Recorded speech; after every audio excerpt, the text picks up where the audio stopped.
sachant que l'heure était venue pour lui de passer de ce monde à son Père, Jésus, ayant aimé les siens qui étaient dans le monde, les aimant jusqu'au bout. Jésus sait que l'heure de sa passion est là. Et il veut maintenant révéler tout le sens aux apôtres réunis autour de lui pour le repas pascal. Jésus va effectuer sa Pâque. Il va effectuer son passage vers le Père. Il va souffrir sa passion par amour pour nous afin de nous réconcilier avec le Père. Cet amour, il va le vivre jusqu'au bout, c'est-à-dire jusqu'à la mort et jusqu'à l'extrémité de l'amour. Sa passion et sa mort constitueront ainsi le service d'amour fondamental grâce auquel il libérera l'humanité du péché. Jésus va déposer son vêtement comme il déposera sa vie entre les mains du Père avant de le reprendre comme il ressuscitera le troisième jour. Le geste de lavement des pieds nous montre précisément que le chemin pour ressusciter et vivre de la vie divine est le chemin de l'abaissement, de l'humilité où l'homme se fait, à l'imitation du Christ, le serviteur dans la charité de ses frères en humanité. À travers les paroles qu'il lui adresse, cela dit, c'est précisément cela que Jésus enseigne à Saint-Pierre, ainsi qu'à nous tous. Le don de soi par amour qui se manifeste dans la mort à soi ouvre à la vie véritable. Le repli sur soi qui se manifeste dans la philatie, vivre pour soi dans l'amour en de soi, étouffe et conduit à la mort. Cette page d'évangile du lavement des pieds nous révèle que le christianisme est bien plus qu'une adhésion intellectuelle à un contenu de foi. Il est bien plus qu'une philanthropie basée sur la bonne volonté de l'homme. Cela est bien trop humain. Le christianisme, c'est l'expérience d'une foi vivante, animée par la charité qui naît de la rencontre personnelle avec Dieu, qui s'est abaissé en son Fils, qui s'est fait homme. Il est venu se mettre à genoux devant moi pour me laver les pieds, afin de m'élever et de me donner part à sa vie divine. Et cette expérience n'a rien d'individualiste. Elle ouvre à l'universel, car elle pénètre dans la vie de celui qui la goûte, le désir de se donner dans l'amour comme le Christ et de coopérer ainsi au salut du monde. Il n'est pas fortuit que chez Saint Jean, l'épisode du lavement des pieds prend la place du récit de l'institution de l'Eucharistie, tel qu'il nous est rapporté par les évangiles synoptiques.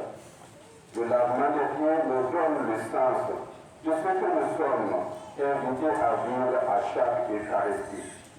À chaque Eucharistie, nous avons de la part de Dieu le témoignage d'un amour allant jusqu'à la fin, et nous pouvons choisir à nouveau de nous engager sur le chemin du don dans l'amour. La force nous est donnée par le Christ lui-même, qui se donne à nous en nourriture, qui vérifie notre pauvre amour humain par son propre amour divin. Car l'institution de l'Eucharistie, comme le lavement des pieds, nous enseigne ce point capital. Avant de vouloir se donner, avant de vouloir aimer, il faut ouvrir son cœur pour accueillir l'amour du Christ. C'est son amour qui nous rend capables d'aimer nos frères et sœurs à notre tour. Si je te lave pas les pieds, tu n'auras pas de part avec moi. Autrement dit, tu ne pourras pas aimer d'un amour sauveur à l'image du mien. Le lavement des pieds et le sacrement de l'Eucharistie sont donc les manifestations d'un même mystère d'amour confié aux disciples et à nous tous, pour que, dit Jésus, vous fassiez vous aussi comme moi j'ai fait pour vous. C'est de cela dont nous sommes appelés à faire mémoire à chaque Eucharistie. Faites cela en mémoire de moi. Faire mémoire, il s'agit fondateur soit-il pour notre existence chrétienne. Ce faire mémoire est une actualisation du mystère du don du Christ pour nous, nous donnant d'en goûter réellement et efficacement les fruits. Dans le don de l'Eucharistie, Jésus-Christ a confié à l'Église l'actualisation permanente du mystère pascal, du mystère de notre salut. Pour ce don, il a institué une mystérieuse contemporanéité entre le triomphe et le cours des siècles. Dans l'événement pascal et dans l'Eucharistie, il actualise le cours des siècles, il y a un contenu que l'espace et le temps ne sauraient limiter, puisqu'en lui est présente toute l'histoire en tant que destinateur de la grâce de la rédemption. À chaque Eucharistie, Dieu nous lave tout entier en nous incorporant à lui par la communion eucharistique. Il nous invite à accueillir son amour sauveur et à nous laisser transformer par lui, afin d'en être les canaux auprès de nos frères et sœurs. Oui, c'est bien dans la mesure où nous nous ignorons le Christ, le corps eucharistique du Christ, que nous lui permettrons d'opérer en nous ce débordement que nous appelons charité fraternelle. Nous commémorons également l'institution du sacerdoce. C'est une bonne occasion de prier pour le pape, pour les évêques, pour les prêtres et pour demander de nombreuses et saintes vocations dans le monde entier. Notre prière aura d'autant plus de valeur que nous fréquenterons plus notre Jésus qui a institué l'Eucharistie et le sacerdoce. Le Jésus nous le rappelle. Dieu s'est mis entre des mains humaines. Dieu fait homme a voulu laisser sa chair aux apôtres. Ceci est mon corps. Ce soir, lors de la scène, il leur prend la Sainte Hostie comme un prolongement de son corps. Plus même, il les rend aptes à refaire le même miracle que lui.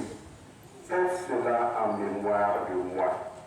Si nous faisons aujourd'hui le sacerdoce en même temps que l'Eucharistie, c'est parce que les prêtres sont choisis par Dieu pour faire au fil du temps les mêmes gestes que notre Seigneur et prolonger ainsi sa présence divine à chaque moment de l'histoire.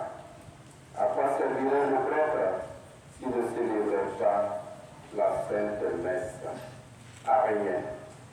C'est sa vocation, son mystère profond. Il est venu devant la grandeur du sacerdoce. Le curé d'Ars s'exclamait: oh, que le prêtre est quelque chose de grand. Ou encore, le sacerdoce, c'est l'amour du cœur de Jésus. Nous devons donc d'une telle unité. Elle dérive essentiellement de l'identité qu'il a reçue du Christ et non de son mérite personnel. Choisi et consacré pour être alter Christus, un autre Christ, le prêtre ne remplit réellement sa mission quand vivant comme son maître. Il est un mystère pour lui-même, un mystère pour lui-même, un médiateur entre l'homme et Dieu, un témoin de l'amour qui va jusqu'au don total de soi. Seigneur, nous te rendons grâce pour le don de l'Eucharistie, si l'éternel efficace de ton amour divin pour nous. Ce don de ton amour nous soutient sur le chemin de la pleine communion avec le Père à travers toi et dans l'Esprit. Ce don de ton amour nous éduque à l'amour et nous permet de goûter déjà les prémices de la joie de ton royaume. Pour terminer, je voudrais vous dire qu'il y a trois choses, trois points, trois éléments essentiels sur lesquels je voudrais partager. Dans ma vie de prêtre, j'ai toujours demandé à Jésus de grand prêtre trois choses. Premièrement, d'avoir toujours la foi à mon sacerdoce. À travers la prière, à travers la vie des sacrements au service de toute l'Église. Deuxième élément, faire le bien en son nom sans le savoir, pour ne pas m'enorgueillir, de me rendre compte de mes erreurs et de mes péchés qui m'empêchent encore d'être totalement habillé. Et troisièmement, être un saint prêtre. Je crois que c'est le désir de tout prêtre. Prions pour nous et félicitons nos aumôniers ici présents pour ce qu'ils sont et ce qu'ils font pour nous. J'aurais aimé partager certaines expériences en tant que prêtre, mais je ne voudrais pas prolonger la méditation. En prenant le temps ce soir pour adorer Jésus dans le presque sacrement et de méditer le mystère de la dernière scène, c'est l'âme remplie de gratitude que nous plongerons dans l'océan d'amour qui jaillit de ton cœur et que nous fêterons. À travers cette Eucharistie, nous demandons au Seigneur de remplir notre cœur de joie et de paix et que nous puissions l'adorer à tout moment dans notre vie. Qu'il en soit ainsi.